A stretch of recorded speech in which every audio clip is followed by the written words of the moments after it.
Takže mikrofóny máme, tak dovolte mi, aby som v tejto chvíli privítala medzi nami nášho ďalšieho hostia, ktorým je Jakub Krajčír. Jakub, vitaj medzi nami.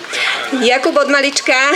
Ďakujem. Ja ťa v krátkosti teda predstavím. Jakub od malička žije tenisom, dotiahol to až na profesionálnu úroveň. V kategórii do 14 rokov bol medzi 10 najlepšími tenistami na Slovensku a vo veku 17 rokov sa dostal na krásne 29.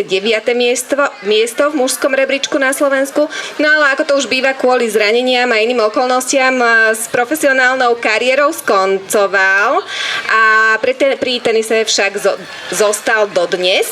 Od roku 2021 vedie tenisovú akadémiu Tennis Motion tu v Moravskom Svetom Jáne, kde v súčasnosti trénuje až 90 detí a najnovšie aj novú pobočku v neďalekých Malackách. Jakub sa venuje širokému spektru oblastí od psychológie, neurovedy, biológie až po biomechaniku a taktiku. To sú výrazy, ktorým ja teda vôbec nerozumiem, ale verím, že ty nám to dneska ozrejmíš. A jeho dnešná prednáška nesie názov Ako rodič ovplyvňuje myseľ športovo nadaného dieťaťa. Takže všetci rodičia, ktorí máte športovo nadané deti, pozývam vás na túto prednášku. Jakub, vítaj medzi nami. Ďakujem za pozvanie. Ja by som chcel na začiatok Chcel by som na začiatok privítať všetkých, ktorí sem prišli. Som rád, že toľko ľudí sa zaujíma o zdravý životný štýl. Špeciálne by som chcel privítať členov našej akadémie, ktorí sem prišli. Ešte jedna poznámka na začiatok. Všetko, alebo taký súhrn tejto prednášky a možno nejaké informácie navyše sú spísané v blogu na našej stránke tennismotion.sk, takže ktokoľvek si niečo nezapamätá alebo niečo nezachytí, tak na konci si to, alebo kedykoľvek si to môže potom pripomenúť cez ten blog. Ďakujem. Ďakujeme aj my za úvodné slovo. Jakub, tvoja dnešná prednáška má názov, už som to povedala, ale zopakujem, ako rodič ovplyvňuje myseľ športovo nadaného dieťaťa. Správne nastavená myseľ je dôležitá pre každého človeka, aj pre dospelého, no zatiaľ čo my dospeláci si s tým nejako musíme poradiť sami, poprípade sa môžeme obrátiť na nejakých terapeutov, trénerov, neviem, kamarátov, alebo si dáte večer štamprlík, tak u detí do tohto celého kolobehu vstupuje ešte jeden veľmi dôležitý článok a tým je rodič. Ako byť teda tým správnym rodičom, ktorý dokáže to svoje dieťa správne povzbudiť, namotivovať, pomôcť mu vo chvíľach, možno keď sa mu nedarí práve tak, ako by chcelo. Tak to sa od teba dneska veľmi radi dozvieme a veľmi radi tvoje rady príjmeme. Dobre. Veľmi dobrá otázka. Takáto otázka a podobné otázky, ako napríklad z pohľadu rodiča, ktoré by ma zaujímalo, že koľko z vás si tu kladie takéto otázky, že prečo moje dieťa nie je zeleninu, prečo nechce športovať, prečo nemá motiváciu sa hýbať a robiť veci, ktoré možno ostatné deti majú motiváciu robiť. Začína to jednou veľmi jednoduchou vecou a to je prvý princíp výchovy, ktorý by som chcel opísať, a to je, v angličtine sa to volá monkey see, monkey do, znamená to opička vidí, opička spraví. A tento princíp opisuje to, že deti majú tendenciu opakovať všetko, čo robíme my dospelí. Toto vzniká už alebo inak, tento systém my máme zakorenený hlboko v nás, lebo keď si všimnete teraz, ako sedíte všetci vedľa seba, tak častokrát si všimnete, že ľudia sedia v rovnakej polohe vedľa seba, keď sa spolu rozprávajú. Lebo my máme tendenciu zrkadliť správanie ostatných. V dospelosti toto používame na to, aby sme lepšie pochopili emócie ostatných a mali lepšiu empatiu, aby sme lepšie porozumeli ostatným. Deti tento systém však používajú na to, aby sa naučili, že o čom ten svet je. Čo sa môže, čo sa nemôže, čo je správne, čo je nesprávne. Aby sa naučili, ako majú zapadnúť do tohto sveta a vlastne ako veci fungujú.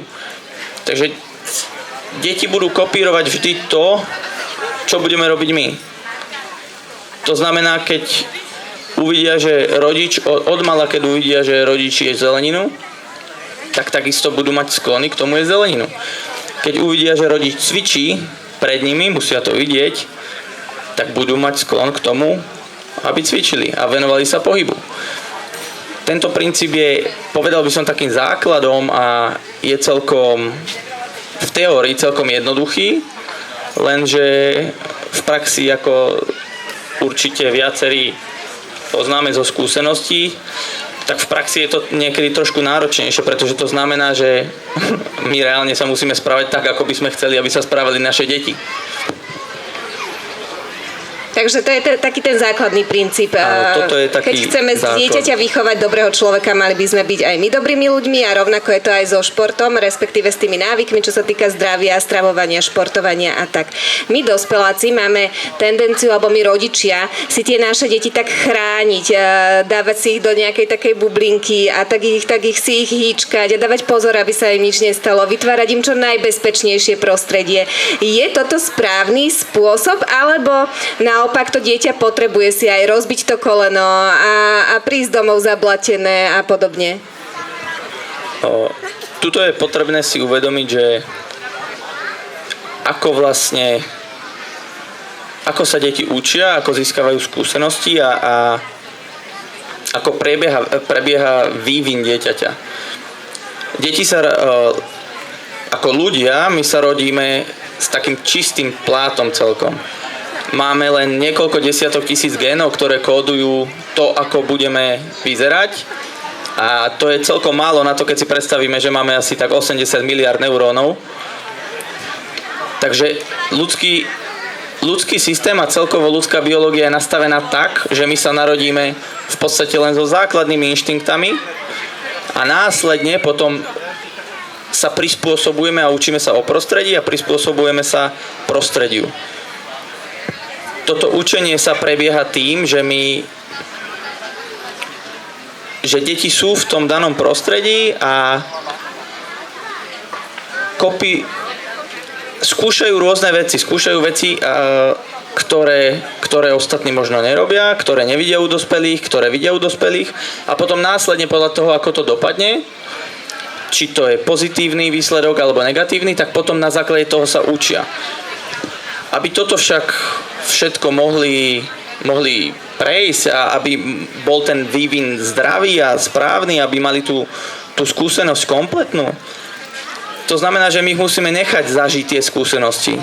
To dieťa, pokiaľ nechytí tú rúru rozpálenú a nespáli si ten prst jedenkrát, tak ono nebude zo slov vedieť, že čo to znamená, keď mi rodič povie, že nechytaj tú rúru, spáliš sa. Pretože ono nemá skúsenosť. Deti potrebujú získať tú skúsenosť so všetkými, povedal by som, s tým, ako dopadne, keď sa budú správať určitým spôsobom. V rámci tohto je také trošku nekomfortné, je to také nekomfortné pre rodičov častokrát, ale to je asi rola rodiča. To znamená, že rodič by mal nechať dieťa rozbiť tú vázu, mal by nechať dieťa vysypať tú múku, nemal by mu za to vynadať, mal by mu vysvetliť, že vidíš, keď toto spravíš, tak sa stane toto a výsledok bude takýto. Pokiaľ sa budeme snažiť tie deti upozorňovať, aby nespravili niečo, čo vieme my, že nedopadne úplne dobre, lebo vieme, že keď potiahne ten pohár, tak tá múka sa vysype, tak potom my im zamedzujeme, aby získali tú skúsenosť a zároveň im vytvárame limity v ich prostredí, ktoré potom idú s nimi.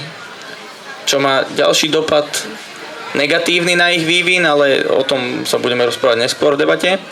Takže asi by som to zhrnul takto túto otázku, že keď chceme, aby deti mali plnohodnotnú skúsenosť pri svojom vyrastaní alebo z toho detstva a boli pripravení na rôzne, alebo povedal by som široké spektrum situácií, ktoré v živote u nich určite nastanú, tak by sme ich mali nechať objavovať samých. Takže, ale mám tu poznačené, že v bezpečnom prostredí, takže s týmto asi súhlasíš, že Treba samozrejme, samozrejme. že odtiaľ potiaľ, Áno, ale ďakujem, to som zabudol. naozaj necháte deti, aby si vyskúšali aj možno to negatívne, nielen to pozitívne. Presne Teda tak. nedržať ich stále len v tej vatičke, hej? Jakub, a čo keď moje dieťa nechce športovať? A ako namotivovať dieťa k športu ako takému alebo k pohybu? Možno veľa detí je, teda prvá kategória by som povedala, že sú deti, ktoré nechcú športovať, a potom druhá kategória z môjho pohľadu sú deti, ako bol napríklad môj syn, že chcel športovať, videla som na ňom, že je športovo nadaný, ale mal problém napríklad začleniť sa do kolektívu. Nechcel, mal problém proste prísť niekde do toho, ja neviem, na futbalové ihrisko a čaute chalani, ja chcem s vami hravať futbal. Ako v tomto prípade má postupovať rodič? V tomto prípade toto je taká zaujímavá situácia, lebo deti sa prirodzene rodia a majú inštinkt k pohybu. To znamená, majú prirodzenú motiváciu k pohybu a k hre.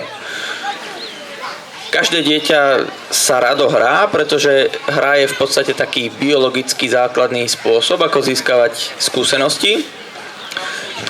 Pri hre si deti môžu vyskúšať rôzne roly. To znamená, na chvíľu počas tej hry prevezmú identitu niekoho iného a zistiu, že aké to je pozerať sa na svet z takéhoto pohľadu, alebo aké to je byť takto. Preto sa deti častokrát hrajú na učiteľov, hrajú sa na doktorov a podobne, to, čo vidia okolo seba. Takisto veľmi radi hrajú futbal, radi sa naháňajú. Sú to všetko prirodzené veci, lenže niekde po ceste nastane chyba a zrazu to dieťa stráca tento prirodzený inštinkt. Tá chyba častokrát nastáva hlavne pri športových tréningoch. Tá chyba nastáva pri vytvorení prostredia na tom danom športovom tréningu. Možno by bolo dobre teraz, keby si túto všetci rodičia, ktorí počúvajú, predstavili situáciu, kedy prídu do práce, postaví sa za nich šéf, diriguje každý jeden ich krok, každý jeden. Čo má písať do počítača, ako má sedieť, ako má mať ruky, presne, konkrétne, čo má robiť. Každú jednu chybu im vyčíta, povie im presne, toto si spravil zle, toto je takto zle, tak toto oprav, sprav toto. Predstavme si túto situáciu, ako by sme sa cítili v tejto situácii, ako by sa nám pracovalo. Bola by to príjemná skúsenosť, alebo chceli by sme sa vrátiť do práce? Ja verím tomu, že niektorí, túto možno z nás, ale je kopec ľudí, ktorí takúto prácu reálne majú a ešte som nepočul jediného z takýchto ľudí povedať, že proste chodia radi do práce. Teraz, keď si to prenesieme na ten športový tréning, to dieťa zažíva úplne to isté, pokiaľ tréner alebo rodič, no najskôr to začína trénerom a potom rodičia sa veľmi rýchlo na to chytajú. Keď dieťa príde na tréning a je mu povedané, je mu dirigovaný každý jeden krok, ktorý má spraviť presne, čo robí zle technicky, čo robí zle takticky, prečo nekopol do tej lopty správne, prečo ten úder nezahral správne, ako sa má postaviť. Všetko väčšinou s negatívnym podtónom, pretože to je v podstate, tréner mu hovorí, že toto musí opraviť, že toto sa tak nedá robiť. Takže potom samozrejme dieťa príde na tréning a má pocit len, že proste mne tu všetci len, ja robím všetko zle. Mne to nejde, stále ma opravujú, málo kedy ma niekto pochváli. To je prvý dôvod už, prečo stráca motiváciu. Ďalší dôvod je častokrát kolektív. Keď si zoberieme späť ten princíp, že ako sa správame my, to deti budú kopírovať a budú sa správať takisto. A teraz si predstavme situáciu, že deti prídu na športový tréning a je tam tréner. Ten tréner je pre nich autorita, pretože on je taká tá hlavná postava na tom tréningu a častokrát prvýkrát, keď tam deti prídu, tak majú k nemu rešpekt a vnímajú ho ako veľkú autoritu. A tak samozrejme prirodzene začnú opakovať to, čo robí ten tréner. Lenže keď tréner non-stop vyčíta deťom, čo robia, non-stop im hovorí, čo sa má robiť, čo sa nemá robiť, tak deti to začnú kopírovať. A potom sa takisto budú správať k sebe a medzi sebou. Čo zase vytvára, veľmi ľahko vznikne situácia, kedy jedno dieťa, ktoré možno má menší talent, alebo sa mu nezadarilo pár vecí a ostatného za to odsúdia a odvrhnú, pretože tak to videli u trénera, lebo tak by sa to asi malo robiť, keď to tak robia dospelí. Takže ho tak vyvrhnú z kolektívu a potom takéto dieťa, ktoré je vyvrhnuté z kolektívu, asi pochybujem, že bude mať motiváciu ísť znovu na ten tréning. Je dôležité si uvedomiť, že deti si veľmi rýchlo spájajú negatívne skúsenosti s celkovým prostredím.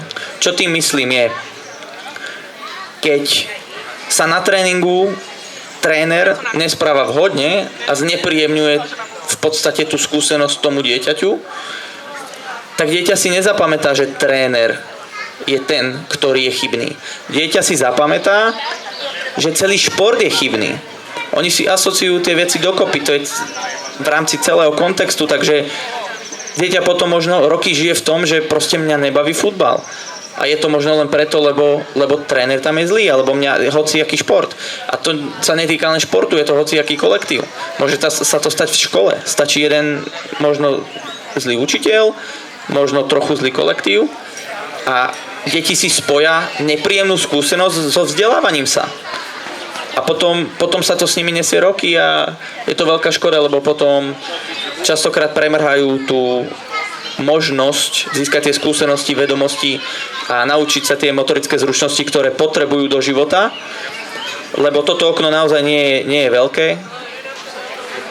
Hovorí sa zhruba, alebo sú také dáta, že zhruba do 6. roku života dieťa príjme viac informácií a spracuje, než po zbytok života. Takže keď si zoberieme, že počas týchto prvých 6 rokov dáme dieťa do nevhodného prostredia, vytvoríme mu doma nevhodné domáce prostredie, kedy takisto je non-stop inštruované, je limitované, pretože mu nedáme ten priestor na to objavovanie. Takisto na športových tréningoch je non-stop inštruované a to prostredie zase nie je vhodné pre jeho vývin.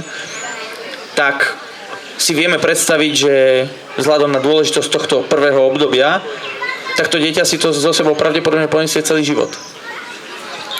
Takže zhrnul by som to túto otázku, že jedna vec je nepríjemná skúsenosť s tým prostredím ako takým. Môže sa to týkať len jedného športového tréningu a dieťa si vytvorí nepríjemnú skúsenosť alebo spojí si tú nepríjemnú skúsenosť s celým športom a s celou tou aktivitou.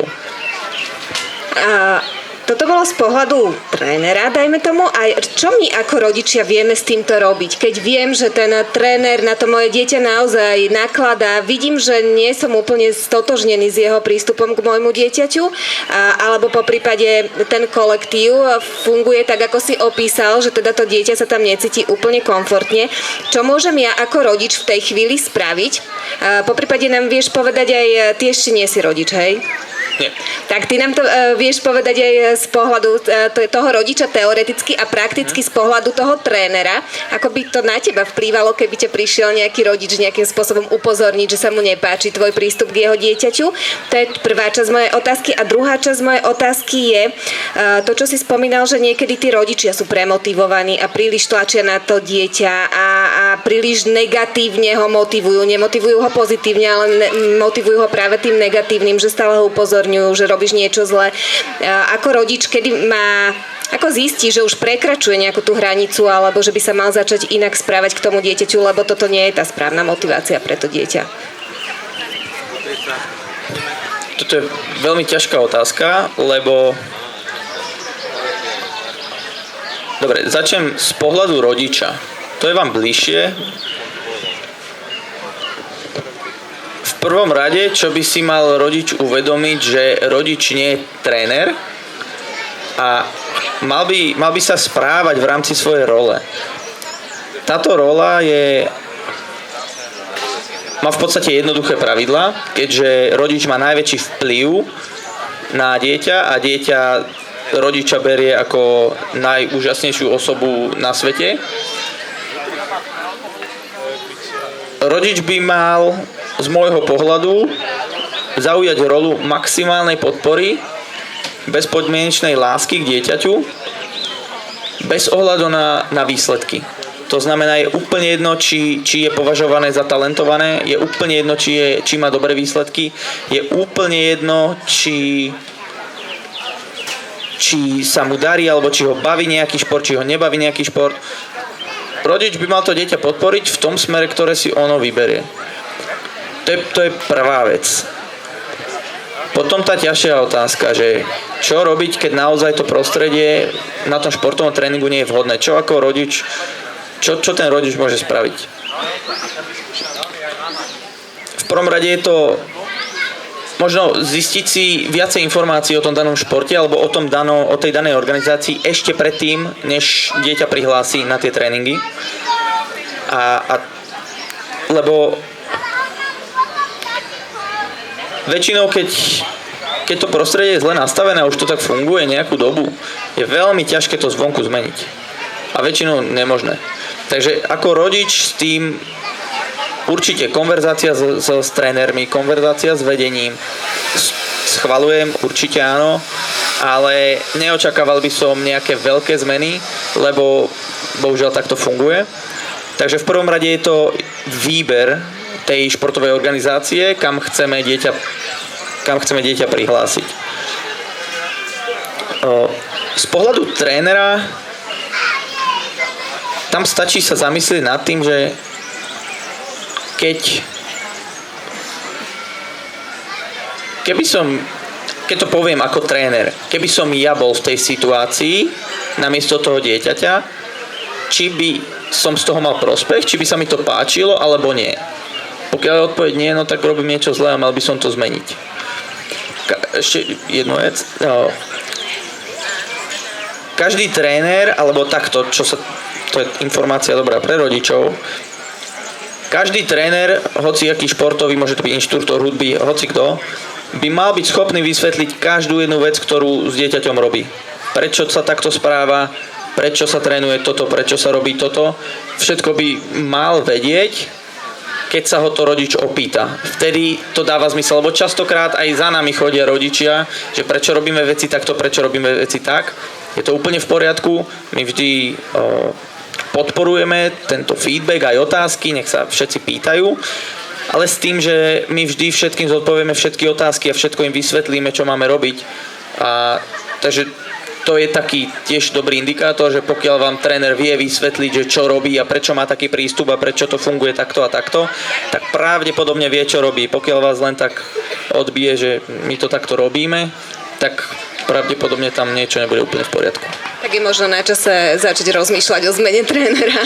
Ale to sú naozaj krajné prípady. Ja verím, že všetci tréneri, ktorí trénujú, tak trénujú s najlepšími úmyslami a myslia to s tými deťmi určite dobre a majú nastavenú aj oni nejakú sebareflexiu a rovnako musia mať aj rodičia, lebo presne to, čo ty hovoríš, že to, čo sa nám ako rodičovi môže zdať moc možno, alebo neštandardné, tak ten tréner, pokiaľ to vie zdôvodniť, tak vie, čo robí, tak určite to pre to dieťa prospešné. Takže asi hľadať taký ten nejaký spoločný konsenzus a možno sa aj o tom rozprávať, že keď mi niečo vadí, tak naozaj si to s tým trénerom vykonzultovať a že je to asi možno lepšia cesta, ako sa len nejako uraziť a zobrať dieťa hneď preč alebo podobne a vznikajú potom, neviem, rôzne fámy, reči, ohováranie a podobne, že a tak to je aj v skutočnom reálnom živote, že vždy je lepšie si veci vykonzultovať, ako si fabulovať nejaké závery, ktoré v skutočnosti môžu byť úplne iné. Presne tak. Keď už sme pri tomto, povedal by som, že tá komunikácia je úplný základ. Ale či to je komunikácia s trénerom alebo aj s dieťaťom, pokiaľ nevieme presne, pokiaľ nám ten druhý človek nepovie, ako sa cíti, čo robí, prečo to robí, tak všetko sú to len dohady. Len naše dohady na základe našich skúseností, len to môže byť veľmi ďaleko od reality, takže určite vždy pýtať sa, komunikovať a keď z komunikácie vyplynie najavo, že naozaj to tak nefunguje, tak potom áno, treba robiť tieto zmeny, ale veľmi častokrát sa stáva, že veci sú len nedorozumenia. A stačí krátka konverzácia a väčšinou sa, alebo častokrát sa veci vysvetlia. Jakub, v dnešnej dobe dostať deti k športu, namotivovať deti k športu je veľmi ťažké. Nielen teda preto, že je to ťažké, ale sťažujú nám to napríklad aj táto digitálna doba, kedy deti naozaj trávia veľa času na sociálnych sieťach, na, neviem, PlayStatione a Xboxa a podobne. Naozaj vzbudiť tú lásku k športu v deťoch v dnešnej dobe je veľmi ťažké. Ako to vnímaš ty túto tvoju konkurenciu v podobe digitálnych hier?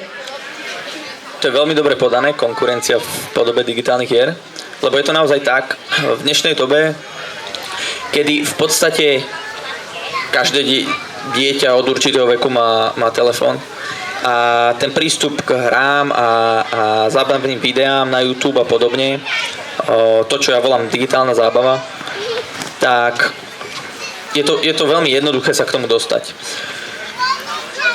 Toto ale spôsobuje jeden veľký problém, lebo tu by som možno rád priblížil trošku, že ako to funguje z takého neurobiologického hľadiska, čo to spôsobuje vlastne.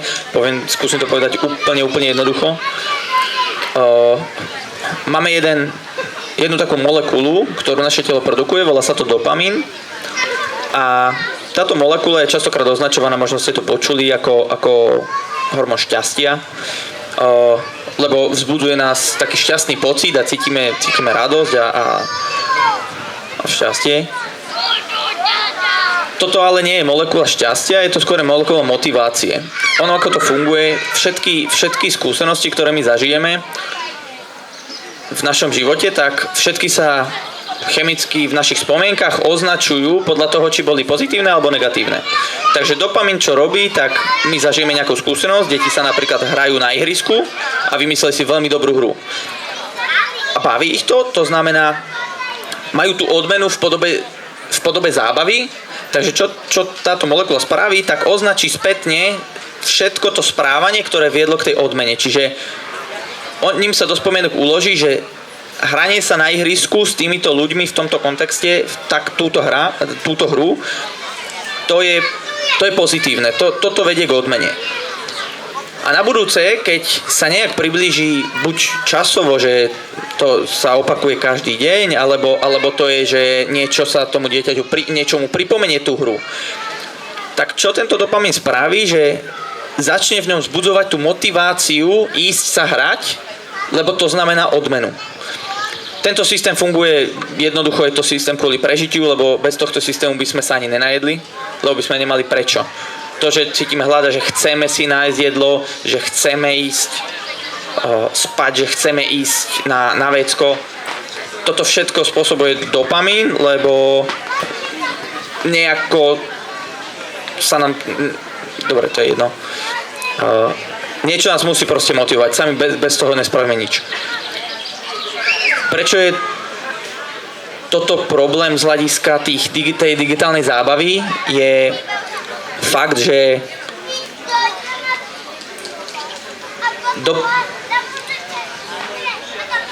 keď my pozeráme to zábavné video, tak to je v podstate, keď nás to baví, tak nám sa to uloží tá spomienka ako odmena. Že bola to zábava. Na budúce, keď príde čas, kedy nemáme čo robiť a máme proste mobil v kapse, tak nám sa pripomenie, že ale zábava, toto video naposledy bolo zábavné, takže získavame motiváciu k tomu vyťahnuť to video, teda ten mobil a pozrieť si to video. Problémom je to, že je to veľmi jednoducho dostupné. To znamená, nám stačí 5 sekúnd a pozeráme to video. Druhá vec je, že čo to spraví s našou hladinou dopamínu je, že sa hrozne vysoko zvýši veľmi rýchlo. Lenže telo má taký systém, kedy sa chce, alebo tendenciu dostať sa späť do homeostázy, to znamená rovnováhy, na takú tú základnú úroveň. Čiže vždy, keď nám nejaký hormón vystúpa vysoko, tak potom zase klesá. A častokrát klesá pod tú základnú úroveň, aby sa to vybalancovalo. Pri digitálnej zábave je problém presne táto ľahká dostupnosť, že stačí veľmi málo a nám sa tá hladina dopamínu zdvihne príliš vysoko, lenže potom, keď s tým skončíme, tak zase príliš nízko klesá. A keď klesne po tú základnú úroveň, to je ten moment, kedy my cítime sa demotivovaní. To je ten moment, kedy my strácame motiváciu a nechce sa nám nič a cítime sa bez energie. Je veľký rozdiel, toto isté, tento istý efekt spôsobuje aj tá hra, spôsobuje aj ten šport, aj napríklad také veci ako otužovanie. Je tam ale jeden veľký rozdiel a to je tá snaha, ktorú potrebujeme vyvinúť na to, aby sme dosiahli tú odmenu. Pokiaľ je tá snaha zadarmo, alebo je veľmi ľahko získateľná, ako napríklad pri tej digitálnej zábave, že naozaj chce to len 5 sekúnd a už máme zábavu. Tam ako to stúpa, tá úroveň dopamínu, tak je veľmi prudká a potom následne prudko klesá dolu a dostaneme sa veľmi rýchlo pod základnú úroveň. To nám spôsobuje demotiváciu a náš mozog potom sa to snaží nahradiť tým, že chceme viacej tej digitálnej zábavy, aby sme sa zase dostali hore, len to je taká horská dráha, ktorá nikam nevedie a nakoniec skončíme aj tak dolu pod. Pri športe, otužovaní, kde potrebujem vyvinúť snahu na to, aby sme získali tú odmenu, tam to funguje inak. Tam síce častokrát to stúpanie je dosť prudké, ale tým, že si to vyžaduje snahu, tak to klesanie je potom oveľa miernejšie a častokrát končí ešte nad základnou úrovňou toho dopamínu. Tým pádom to šťastie alebo tá radosť z tej aktivity pretrváva a motivuje nás oveľa viacej, motivuje nás k tomu, aby sme to robili znovu. Lenže pre deti predstavte si malé dieťa, alebo dajme tomu. Predstavte si malé dieťa, ktoré si má vybrať, či chce ísť jednoduchou cestou, alebo chce ísť tou zložitejšou cestou. Málo kedy si deti vyberú sami od seba to zložitejšie. Čiže pre nich je oveľa jednoduchšie, aby si vypýtali od rodiča ten telefón a majú tú zábavu hneď. Ten časový úsek je takisto dôležitý, že je to naozaj hneď. Keď sa má ísť hrať von s kamarátmi, áno, je to zábava, ale na druhú stranu musí sa prezliecť, musí ho rodič tam odviesť, musí sa dohnúť s kamarátmi, potom sa hrajú, je to časovo limitované, lebo niekto pri nich musí byť a potom idú domov. Čiže ten časový úsek, ktorý to zaberie, je oveľa dlhší a je to oveľa náročnejšie sa k tomu dostať, ako keby proste si len zobrali ten telefón do ruky.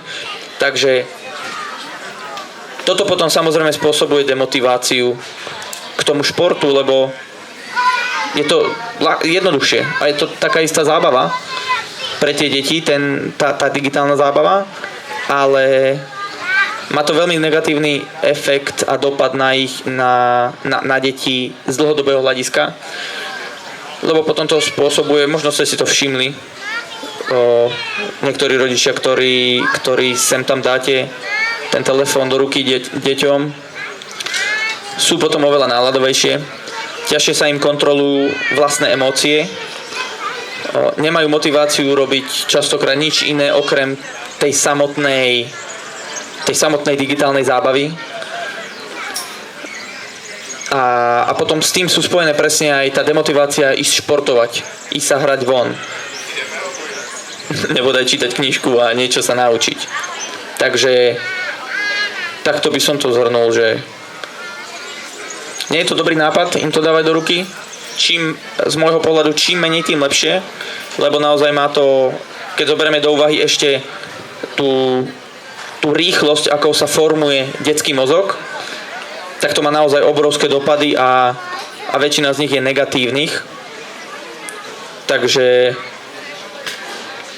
bolo by lepšie viesť deti k športu namiesto digitálne Takže toto naozaj je vec, ktorú vy ako tréneri úplne neovplyvníte, ale je to práve na nás rodičoch, aby sme teda si určili tú správnu mieru, ako tým deťom tú modernú technológiu dávkovať, pretože naozaj vytvára taký instantný pocit šťastia, ako si povedal, veľmi rýchly, veľmi veľký, ale zároveň ten pokles je takisto rovnako veľký, kdežto pri športe je to naopak, že si tam toto šťastie vytvárame tak nejak postupne, ale o to dlhšie nám vydrží a vie nám vydržať aj celý život, pokiaľ sa tomu športu budeme venovať a nemusíme práve aktívne, ale stačí aj rekreačne počas celého života, lebo teda šport naozaj nám vyplavuje všetky možné hormóny, endorfíny, dopamíny do tela, takže určite je to lepší spôsob ako tie digitálne technológie. Jakub, ja tu mám ešte taký posledný okruh otázok, nám už sa pomaličky kráti čas, vidím, že už tu je pripravený cirkus Dream Dancers, ktorý za chvíľočku bude vystupovať, tak ale ešte mi nedá neopýtať sa ťa. Vy ako tréneri sa dá povedať, že ste v podstate na úrovni ako učitelia. Ako teda funguje učenie sa u detí, čo sa týka športu? Učenie sa je veľmi častokrát zle chápané, lebo čo si predstavíte, keď sa povie pojem učenie sa? Predpokladal by som, že väčšina ľudí si predstaví, sa vráti späť v spomienkach do školy a predstaví si čítanie nejakého textu a zapamätávanie si informácií. Lenže toto nie je úplne ten základný model učenia sa. To, ako sa učia deti, je, nazvime to skorej, prispôsobovanie sa prostrediu. To znamená skúšanie vecí a nachádzanie vecí, ktoré fungujú a ktoré nefungujú. To znamená, deti sa učia cez skúšanie a cez robenie, priamo cez hru. Nie cez slova a cez inštrukcie. Slova a inštrukcie sú častokrát pre deti len proste nejaké kódy, ktorým nerozumejú, lebo to, aby sme rozumeli reči, je podmienené skúsenosťou. Keď by niekto, predstavte si, že niekto teraz by vám chcel opísať novú farbu, ktorú ste nikdy predtým nevideli. Nemáme ako ju pochopiť, lebo nemáme tú skúsenosť, nikdy sme to nevideli. Takto isto to funguje pri deťoch. Oni, pokiaľ si to nezažijú samé, tak oni nebudú vedieť, o čom rozprávate. Oni možno pritakajú, že áno, napríklad na tréningu, ja keď poviem niekomu, že proste sprav toto a sprav toto, alebo toto sa robí tak, toto sa robí tak, to dieťa mi síce pritaká, že áno, ale nespraví to. A ja sa potom môžem čudovať, že prečo to nespraví. A častokrát sa to aj stáva a počúvam také veci od niektorých trénerov, že prečo to stále robíš zle. Už som ti to povedal 100-krát, čo ti to mám povedať svahilsky a podobne. Ale toto nemá žiadny význam, lebo to dieťa nemá tú skúsenosť s tým. Čiže ako učiť deti. Pokiaľ zoberieme tento princíp do úvahy, že deti sa učia skúsenosťou a učenie sa pri deťoch funguje ako adaptácia na prostredie, tak nechajme ich hrať sa. Vytvorme im prostredie, v ktorom môžu objavovať slobodne v rámci bezpečnosti, kde majú minimum pravidiel, nemajú tam veľa inštrukcií a nech sami prídu na to, že čo funguje, čo nefunguje. Nech si nájdu samé tie riešenia a následne potom sa môžeme o tom baviť. A keď to dieťa rozbije tú vázu, potom sa o tom môžeme baviť, že vidíš, keď proste kopneš loptu do vázy, tak sa rozbije, tak si daj pozor na budúce. A bude to mať oveľa väčší efekt, pretože to dieťa zrazu bude chápať, že čo to znamená, že nekop tam tú loptu, lebo tu rozbiješ tú vázu. Dovtedy to nepochopí. Toto asi, keď máme málo času, tak by som to takto... Je ešte niečo, čo si nám k tejto všeobecne k tvojej prednáške chcel povedať, čo som ešte nespomenula? Mám ešte jednu vec, veľmi dôležitú. Tá sa týka jednak učenia sa, jednak prístupu a toho, že by sme sa mali správať tak, ako chceme, aby sa správali deti. A to je v podstate naša moderná doba a v akej dobe žijeme. Je potrebné si uvedomiť, že spôsoby, ktorými sa vyučovalo a ktoré fungovali 30-50 rokov späť, tak dnes nebudú fungovať. v knihe Všestrannosť od Davida Epsteina sú pomenované dve typy prostredia, v akých sa môžeme vyskytovať. Jedno nazýva priaznivé prostredie a jedno nejednoznačné. Priaznivé prostredie si môžeme predstaviť ako napríklad hra šachu. Sú tam jasne určené pravidlá, ktoré sa nemenia. A v podstate každá situácia vždy má určitý počet riešení. V takýchto situáciách sa dá učiť lineárne, tak ako sme zvyknutí zapamätávaním si. Preto aj šachoví majstri sa učia tak, že sa naučia všetky taktiky naspamäť, naučia sa všetky otvorenia a snažia sa zapamätať rôzne situácie z hier a tým sa stávajú majstrami. Toto však pre moderný svet veľmi neplatí, lebo my žijeme v dobe, kedy väčšina aktivít, ktoré robíme, spadajú pod nejednoznačné prostredie. To znamená, že v nejednoznačnom prostredí je každá situácia niečím odlišná. Vyvíja sa to dynamicky a nedá sa zapamätať jeden postup, ktorý bude fungovať vždy. Čiže tuto nestačí zapamätať si určitý postup a naučiť sa určité veci. Je potrebné naučiť sa riešiť problémy a získať alebo naučiť sa takej schopnosti adaptovať sa na tú danú situáciu. A to dosiahneme celkom jednoduchým spôsobom a to je presne všestrannosťou, tým, že budeme mať veľmi široký záber a široké spektrum skúseností. Čím širší záber, tým viacej informácií máme. Čím viacej informácií máme, tým viac informácií môžeme spájať dokopy a vytvárať si nové a hľadať si riešenia. To je vlastne aj kreativita, veľmi vyžadovaná vlastnosť v dnešnom svete. A potom s touto kreativitou sme schopní riešiť problémy, hlavne častokrát abstraktné problémy, ktoré nemajú úplne jasné zadanie.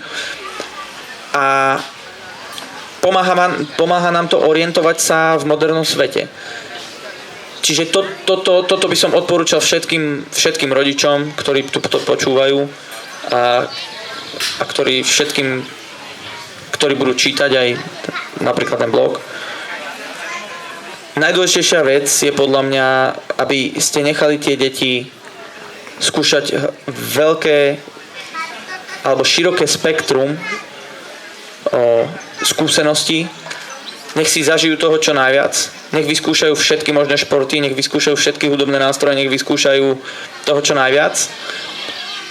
A nech si s tým poradia same. Nedávať im žiadne inštrukcie. Povedať im, chyť si to, skús to, chyť tú raketu, buchni do toho, kopni do tej lopty. Proste vyskúšaj si to a tým tempom, akým získavajú skúsenosti a informácie,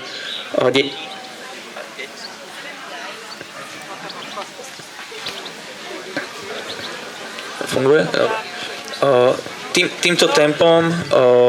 Tým tempom, akým príjmajú informácie deti, to je pre nich nevyčísliteľná hodnota, keď budú mať veľa skúseností z detstva, lebo potom čokoľvek sa rozhodnú robiť v dospelosti, tak si s tým budú vedieť poradiť, lebo budú vedieť riešiť problémy a budú vedieť sa adaptovať na prostredie a nebude to len o tom, že OK, ja viem jednu túto vec a teraz musím robiť túto vec, lebo bohužiaľ neviem si rady s ničím druhým. Takže toľko k tomu asi. Raz, dva. Ja si myslím, že si to úplne nádherne zhrnul na záver a že si to veľmi krásne ukončil túto našu dnešnú besedu. Jakub, my ti veríme, aj ti veríme, samozrejme, všetkému, čo si tu dneska povedal, ale ďakujeme ti veľmi pekne, že si sem dnes prišiel medzi nás. Jakuba nájdete teda v tenisovej škole Tennis Motion tu v Moravskom Svetom Jáne, takže ak sa ho chcete niečo popýtať, tak môžete buď dnes, alebo môžete teda priamo v jeho tenisovej akadémii, alebo tam teda môžete aj prihlásiť svoje deti, ak tam ešte nechodia. Ďakujeme ti veľmi pekne, že si tu bol dnes s nami a prajeme ti tiež ešte krásny deň. Ďakujem za pozvanie a dúfam, že si niečo odnesiete z tejto debaty. Ďakujem.